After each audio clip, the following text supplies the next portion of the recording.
नमस्कार दोस्तों, स्वागत है आप सभी का आपके अपने YouTube चैनल में जिसका नाम है बोर्ड परीक्षा। आज हम लोग बात करेंगे NCERT बेस्ड मैथमेटिक्स के बुक के सोल्यूशन की।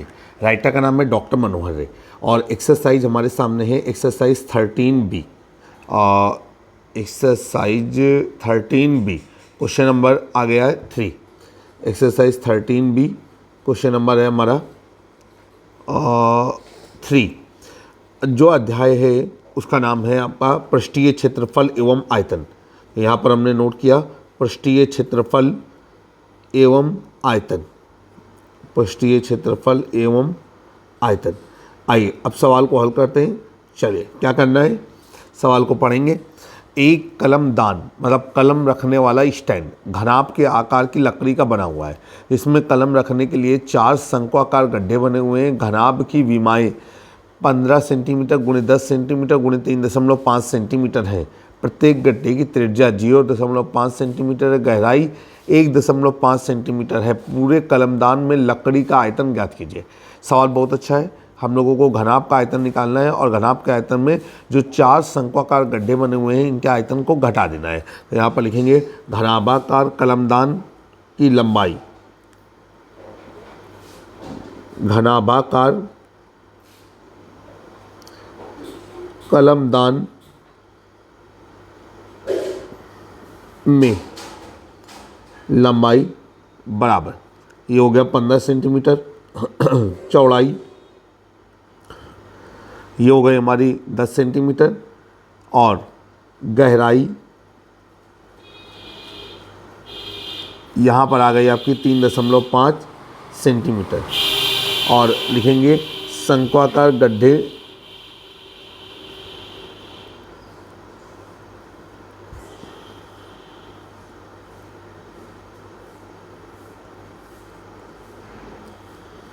शंक्वाकार गड्ढों में क्या है त्रिज्या, जो शंक्वाकार गड्ढे दिए गए हैं उनकी जो त्रिज्या है वो है हमारी 0.5 सेंटीमीटर।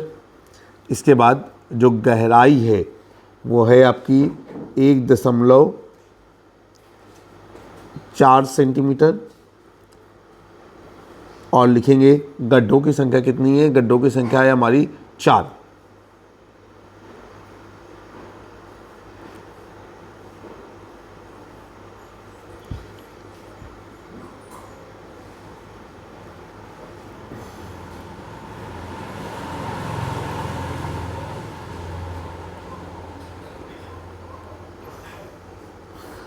बराबर 4।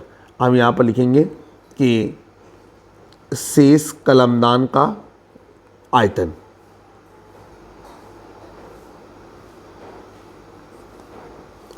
हमने आपको बता दिया है कि घनाभ के आयतन में हम लोग चारों गड्ढों के आयतन को घटा देंगे।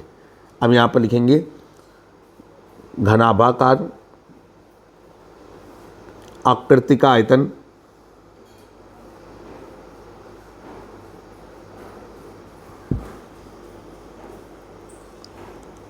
और घनाभाकार आकृति का आयतन है हमारे लंबाई गुणे चौड़ाई गुणे ऊंचाई।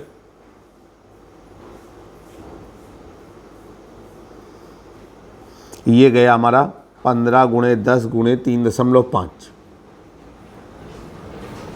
15 दाम 150 गुणे 3.5, 15 बना 75 की 5 हासिल लगा 7, 15 × 45, 45 और 7 52 और एक अंक में दशमलव हो जाएगा तो ये हो जाएगा आपका 525।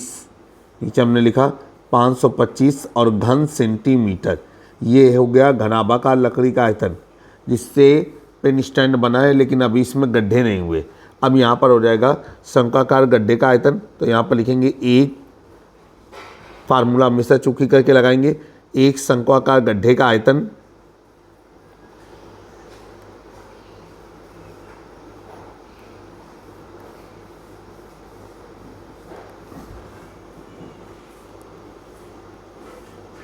और ये हो जाएगा आपका शंक्वाकार आकृति का आयतन होता है 1/3 πr² h। मान रख देंगे, ये हो जाएगा आपका 1/3।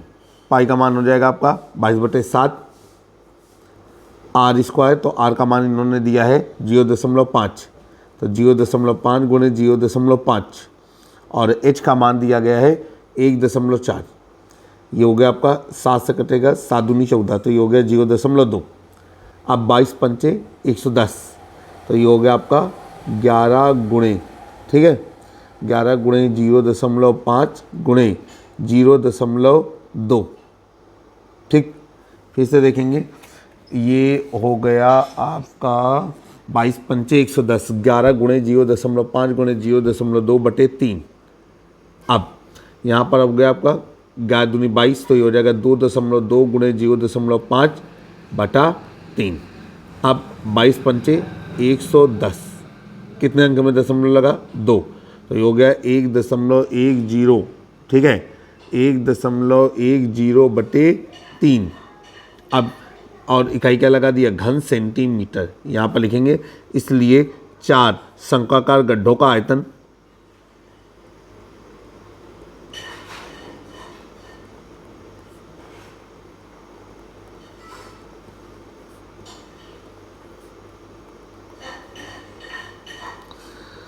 और एक शंक्वाकार गड्ढे के आयतन में हमने इनका गुणा कर दिया, और ये हो गया आपका 11 चौको 44, ठीक, 11 चौको 44 और 1 0 ये लगा, 2 अंकों में दशमलव हो गया, अब बटे 3। तो अगर हम गौर से देखें तो ये हो गया आपका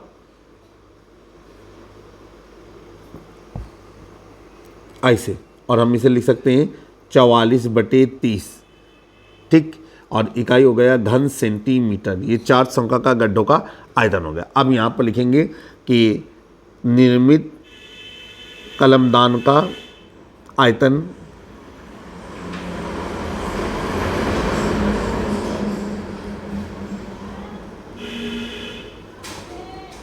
बराबर, अभी हो जाएगा आपका घराप का आयतन माइनस चारों गड्ढों का आयतन,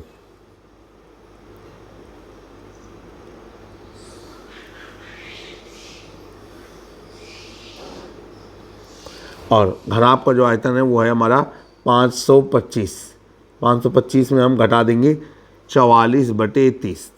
अब क्या करेंगे? तो ये गुणा करेंगे, तो ये हो जाएगा 525 गुणे 30, तो ये आ जाएगा 15,750 माइनस 44 बटे 30, और जब हम इसे घटाएंगे तो ये आ जाएगा आपका 15,706 बटे 30। भाग देने पे कितना आएगा?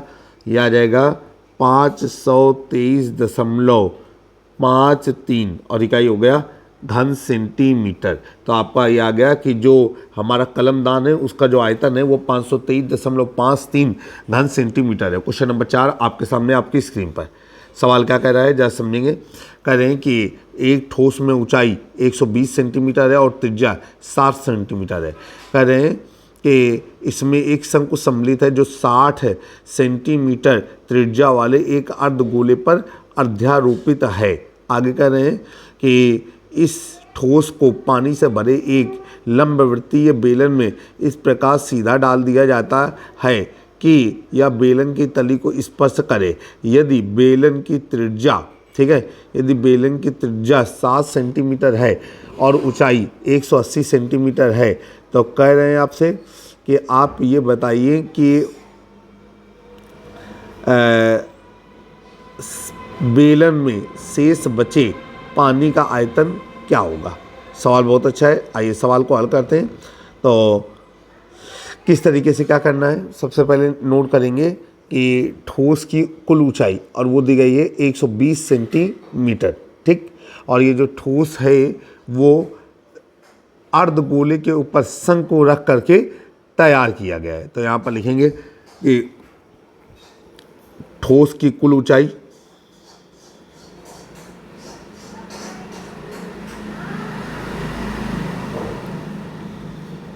बराबर 120 सेंटीमीटर।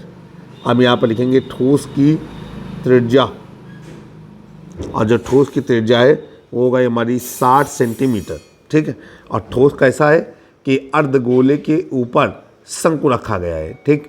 अब कह रहे हैं इसको पानी से भरे एक लंबवृत्तीय बेलन में डाला जाता है, बेलन की तली को ये स्पर्श करता है। तो यहाँ पर लिखेंगे कि बेलन की या बेलनाकार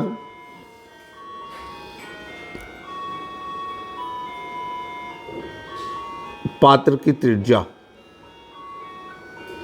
अब बेलनाकार पात्र की जो त्रिज्या है उसको हमने कैपिटल आर मान लिया और ये ठोस की त्रिज्या को स्मॉल आर मान लिया। ठोस की कुल ऊंचाई उसको तो हम देख लेंगे, ये हो जाएगा आपका कैपिटल आर बराबर दिया गया है कितना 60 सेंटीमीटर। इसके बाद कह रहे हैं कि इसकी कुल ऊंचाई कितनी हमारी 180 सेंटीमीटर। तो यहाँ पर लिखेंगे बेलनाकार पात्र की ऊंचाई और ये हो गया आपका कैपिटल एच बराबर 180 सेंटीमीटर।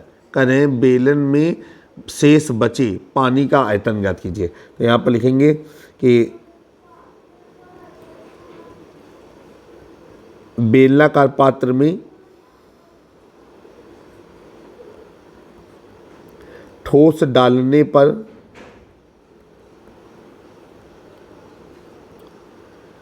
पात्र में बचे पानी का आयतन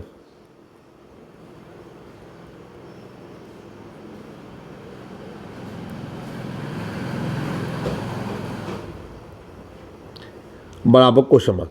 एक तरीके से देखा जाए तो सवाल बहुत आसान है। हम लोगों को क्या करना है, हम लोगों को ठोस का आयतन निकाल लेना है जो शंक्वाकार भाग के आयतन और अर्धगोलाकार भाग के आयतन के योग के बराबर होगा। इसके बाद हमको बेलनाकार पात्र का आयतन निकाल लेना है। अब इसके बाद जो बेलनाकार पात्र का आयतन है वही बेलनाकार पात्र में पानी का आयतन होगा।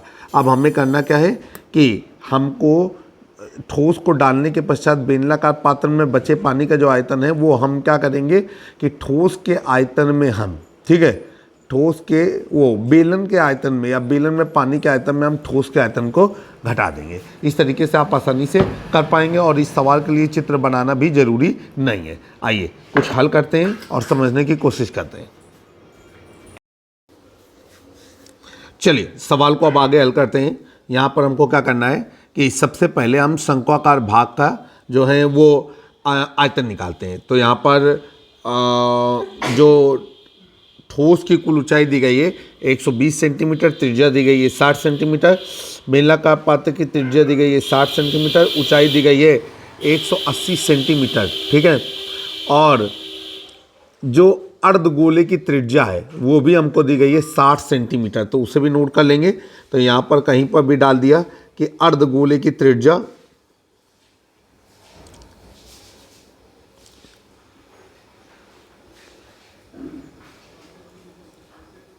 बराबर, और ये हो गया आपका 60 सेंटीमीटर, ठीक है भाई। अब देखिए क्या करना है कि हम अपनी बात को शुरू करेंगे। तो नीचे अर्धगोला है, ऊपर शंकु है। तो एक मोटा मोटी आकृति आपके सामने जो है बना करके दिखाते हैं। ये हमारा अर्धगोला है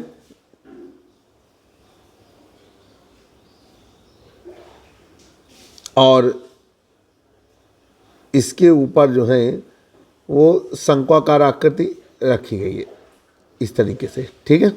चलिए भाई, अब जो ठोस की कुल ऊंचाई है वो है हमारी 120 सेंटीमीटर। तो इसका मतलब ये है कि ये जो ऊंचाई हमको दी गई है वो है 120 सेंटीमीटर, और दोनों ही तरीके के जो अर्धगोलाकार हिस्सा पड़ रहा है और शंक्वाकार हिस्सा पड़ रहा है, इसकी जो त्रिज्या है वो हमको दी गई है 60 सेंटीमीटर। तो यहाँ पर हम लोग लिखेंगे तीर का निशान लगा करके 60 सेंटीमीटर, ठीक। चलिए भाई शुरू करते हैं। बेलन वो अलग है, तो यहाँ पर हो जाएगा शंक्वाकार भाग का आयतन। लिखेंगे शंक्वाकार भाग की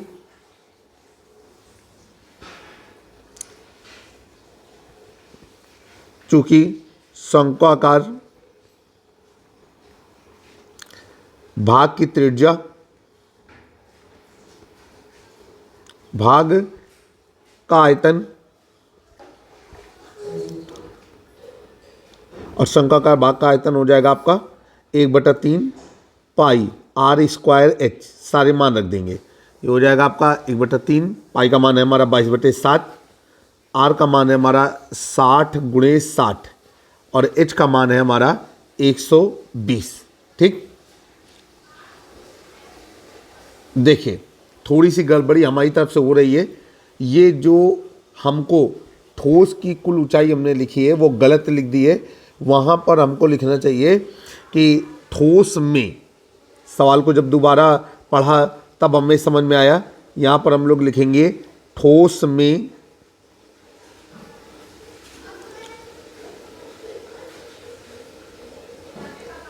शंकु की कुल ऊंचाई 120 सेंटीमीटर। तो चित्र में भी थोड़ा सा परिवर्तन करेंगे।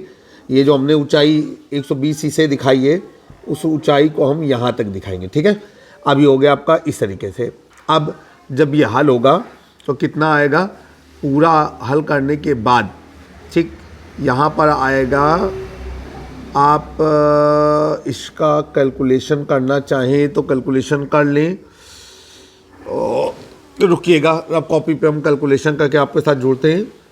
सबसे पहले हो जाएगा आपका कि 120 गुणे 22 कर दें तो 12 दूनी 24 के 4, हासिल लगा 2, 12 दूनी 24 के 4 हासिल लगा 2, 12 दूनी 24, 24 और 2 26, तो 1 0 ये आया, और 6 6 रंग 36, तो ये हो गया आपका 3600 बटे 7 तियाँ 21।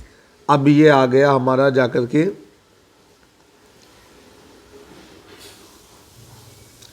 2640 गुणे 3600 भागित 21, तो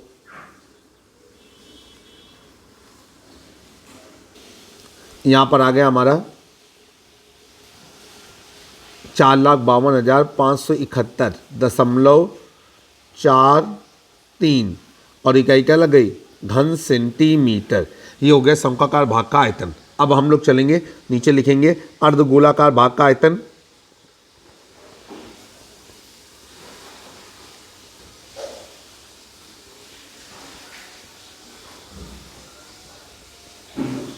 और अर्धगोलाकार भाग का आयतन हो जाएगा आपका 2/3 पाई आर क्यूब।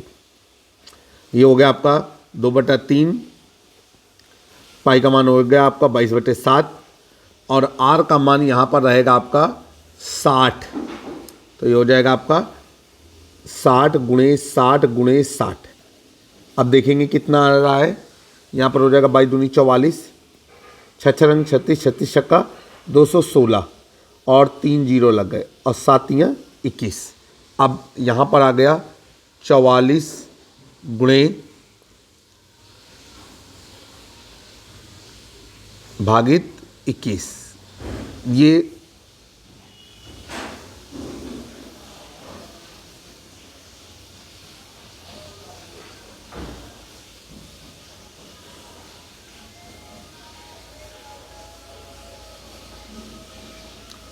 4,52,571.42, तो उसको 4 3 किया, घन सेंटीमीटर। अब ये हो जाएगा, इसलिए ठोस का आयतन, ठोस का आयतन बराबर, यहाँ पर हो जाएगा शंकु का आयतन, ये शंक्वाकार भाग का आयतन प्लस अर्धगोले का आयतन।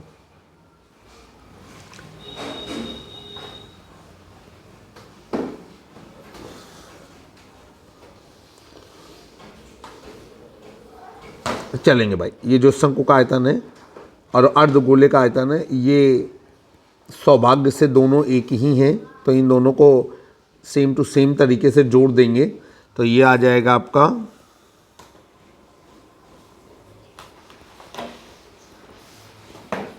घन सेंटीमीटर।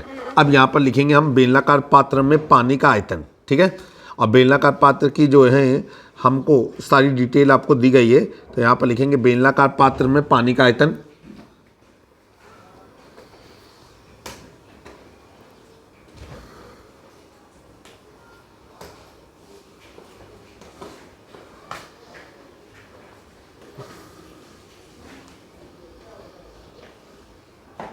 बराबर बेलनाकार पात्र का आयतन,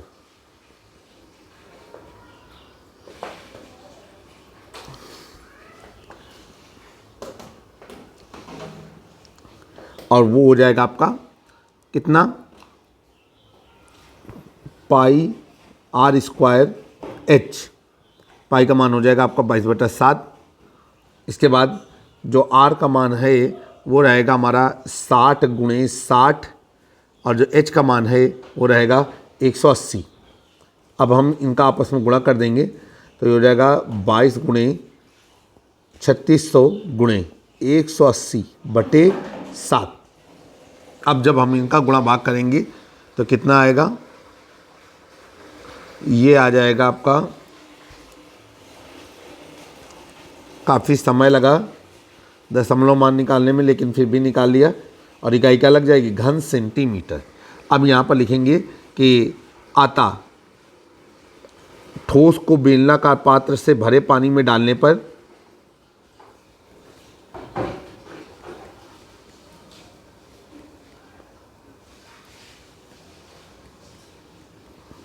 ठोस को बेलनाकार पात्र में डालने पर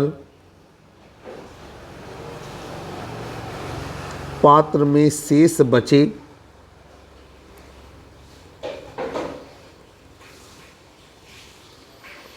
पानी का आयतन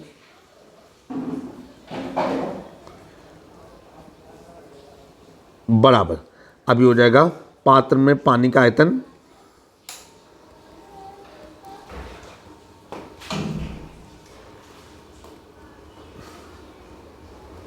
माइनस ठोस का आयतन।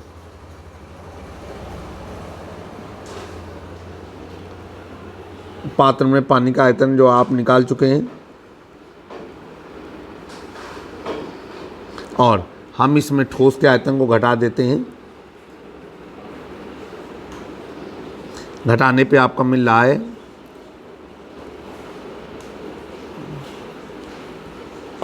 घन सेंटीमीटर। अब देखिए क्या है कि हम जब आंसर शीट को देख रहे हैं तो आंसर शीट में जो घन मीटर में इसको कन्वर्ट किया गया है, तो यहाँ पर हम लोग फार्मूला लगाएंगे। चूँकि 1 घन मीटर बराबर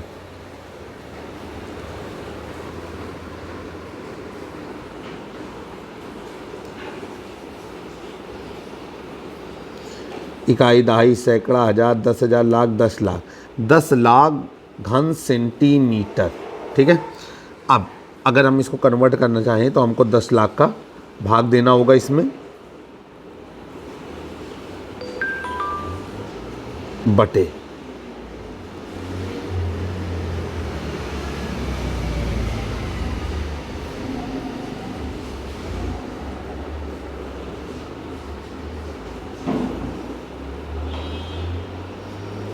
और ये आ गया हमारा 1.131433.57। अब ये फाइनली आ गया हमारा 1.131 घन मीटर। ये आपका आंसर है। अगर ठोस को पात्र में डाल दिया जाएगा तो पात्र में शेष पानी का आयतन 1.131 घन मीटर रहेगा। जब आप सवाल को हल करेंगे तो अगर मान में कोई फेरबदल आ रहा है कि ये जो अभी मान निकाला हमने 1.1314333.57, अगर इसमें कोई परिवर्तन है तो आप समझ लीजिएगा निश्चित ही पाई का मान 22/7 की जगह पे 3.14 इस्तेमाल किया गया है। जल्द ही एक नए वीडियो में फिर से मुलाकात होगी। जुड़े रहें आप अपने YouTube चैनल से जिसका नाम है बोर्ड परीक्षा।